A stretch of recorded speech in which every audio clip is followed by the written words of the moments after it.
So I was in Singapore recently for a few days, and I'm wearing the SingTims shirt. You can see the crest, sort of bumblebee-ish kit. This is also a hat that I bought. You may have seen Jerry on the show with all these hats with the clover. It's a company called Black Clover. They have a whole range of them, and I stumbled across them in a shop in Singapore, and I thought Jerry was here because it just looked like his wardrobe. So that was quite fun. And then I went down to the SingTims and I met a few of the guys. And I've got a little video to play of me chatting to a guy called Sean, who's one of the big noises in the SingTims CSC. So I'll play that. It's 10 minutes in total, and it's 3 videos. So the guys in the contributors here can relax a little bit as we watch this.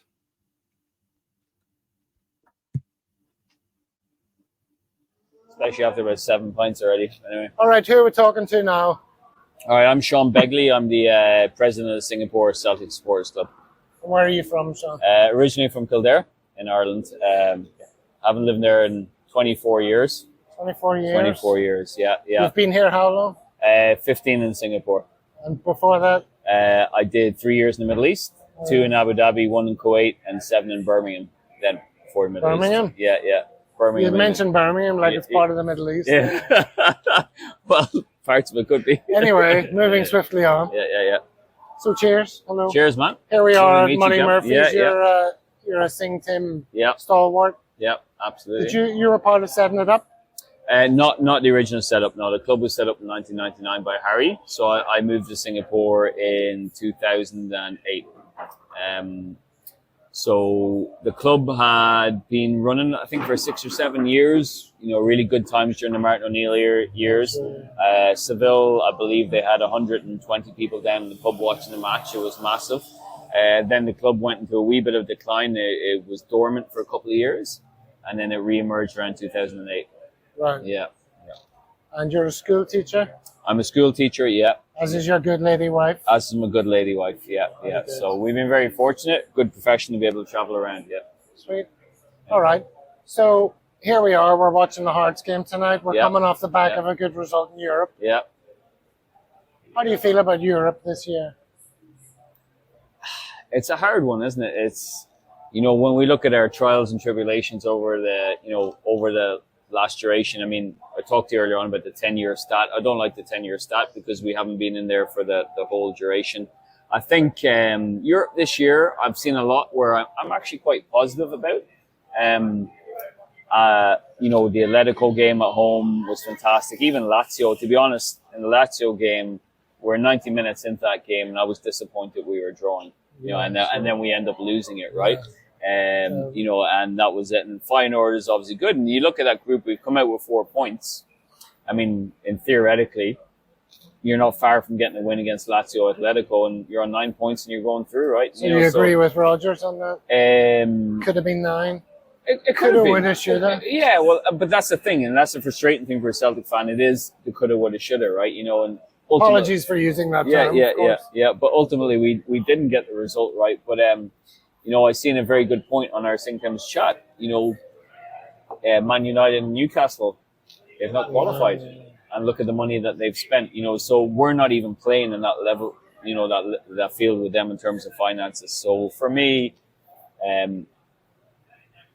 it's frustrating, being in Scotland and what we have in terms of finances, but you got to take it with a pinch of salt. Yeah. I mean, the counter argument, of course, is Copenhagen have qualified, right? Sure. And they would be on a similar kind of budget to us, or maybe even less, right? That's a challenge. And I saw this thing. I don't know if you saw this. It was a post by John Hughes from Axom, and he was listing out all the prize money for winning games in the Champions League compared to the domestic prize money, which is quite convincing in a way. But then the counter argument to that is, how much do you have to spend to get those players in to get you one more game in Europe? Yeah. And how much money does that really bring in? You spend 50 million to have one more game in Europe. Is that worth it? Yeah, absolutely. Yeah, no, that's a fantastic point. Isn't Thanks very much. That's why you're here. Yeah. No, it is a great point. And, we acknowledge it isn't all about spending money, and chucking money and stuff is not always the answer. And I think there are a number of clubs around Europe now in the smaller leagues. Yeah. Look at the Dutch clubs, even Feyenoord, to be fair.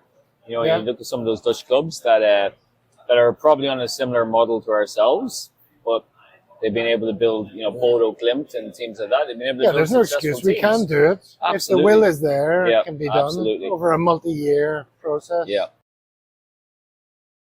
Multi-year processes. How annoyed were you that Ange left after talking up a multi-year incremental project in Europe? Did you feel like he, in a way, didn't practice what he preached? No, actually, I didn't. I was devastated he left. Right, absolutely. I was good but at the same time, I look at it in context. For me, and I've heard all the arguments about Ange, the good and the bad. For me, he came in and gave us a fantastic 2 years, and memories I will cherish forever. Yeah. Look, he was 57, 58. His whole career, he's worked to coach in a top 5 league, right? His whole career. When he's given that opportunity at that age, and I thought about, you look at the Premier League, would he have been given a better opportunity than Spurs? You look at you look at United with Ten Hag, who is Arsenal with Arteta, City with Guardiola, Liverpool with obviously Klopp. He's not going to get any of those jobs anytime soon. So you go outside that kind of top 4. Who's going to offer him? And it's probably the biggest opportunity he's had. You're being far too reasonable. I am, but this is the way I feel. And he lied to us. Yeah. He lied to me. Yeah. I don't know. I don't feel like that. I think Ange was 100% genuine. He came into the club. You think so? Yes, I do. And I think you can be like that. He came to the club. He was invested in the club. Yeah. He tried his best. I'm an immigrant too. Yeah, but you know what? I know. And I've heard all this cynical stuff. And look, I think you can choose. Cynical? You can choose. What? You can choose to look at things in a couple of different ways, right? For me, I rather think of he loved his time when he was there. He tried his best, and look, he was given an opportunity, and I don't know.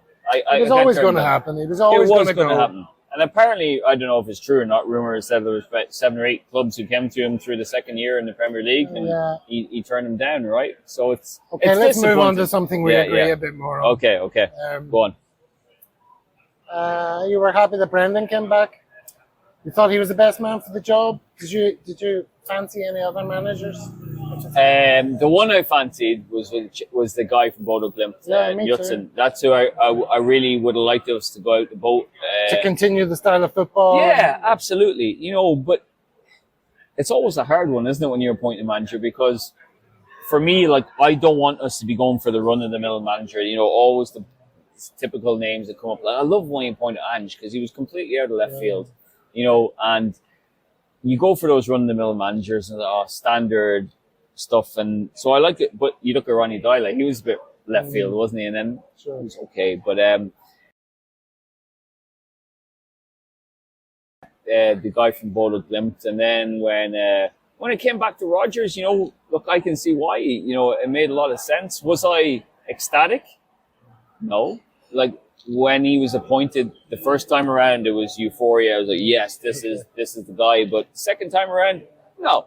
But I thought it was a solid choice.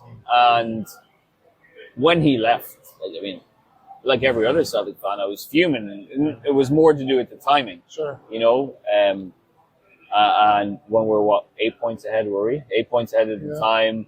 We had a massive match against Hearts.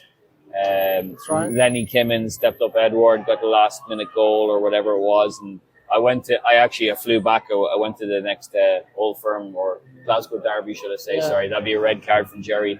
I'll edit that. Yeah, edit that out. I went to that and we won 2-1. But it was I was disappointed to see him leave, but But you're happy to have an Irish manager of Celtic? For me, it doesn't matter. And he's from the north. He's from the north. No, you guys look Irish. up to people from the north. Absolutely, yeah.